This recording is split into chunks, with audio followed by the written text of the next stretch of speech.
जरा सोचिए, एक देशद्रोह का आरोपी जो तिहाड़ जेल से बेल पे निकला हो, उसे आप क्या कहेंगे?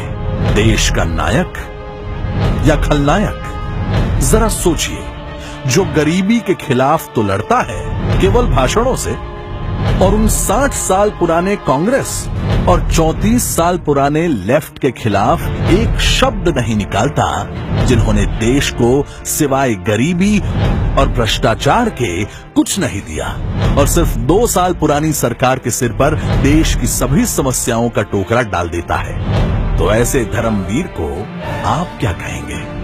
एंटी गरीबी या एंटी मोदी? जरा सोचिए, जिसे हमारी सेक्युलर मीडिया मासूम, गरीब और निर्दोष प्रोजेक्ट करती है, पर जिसका केस अफजल, याकूब, इशरत जैसे आतंकवादियों का केस लड़ने वाले पर सेशन 5-5 लाख रुपए लेने वाले वकील लड़ रहे हैं, उसे आप क्या कहेंगे? मासूम छात्र या आतंकवादियों का दलाल?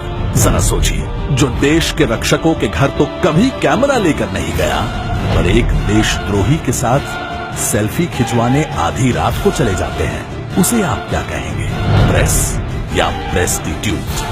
जरा सोचिए, जो भारतीय सब्सिडी पर पलता स्टूडेंट होकर आतंकवादियों की बरसी मनाने, भारत के टुकड़े करने, पाकिस्तान जिंदाबाद के नारे लगाने के लिए कश्मीर से भाड़े के नारेबाज लेकर आता है, तो उस घटना को आप क्या कहेंगे? फ्रीडम ऑफ स्पीच या फ्रीडम ऑफ डिस्ट्रॉइंग इंडिया?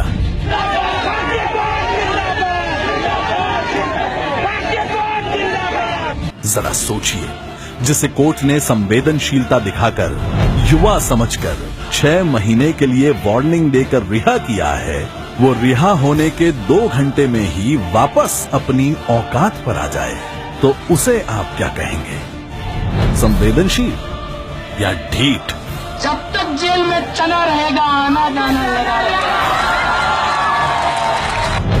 आतंकवाद का कोई धर्म नहीं, कन्हैया हो या उमर खालिद। उन आतंकवादियों को तो हमारे सैनिक गोली से भी उड़ा सकते हैं, पर इन कायर बौद्धिक आतंकवादियों पर सवाल उठाने से भी बवाल उठ जाता है।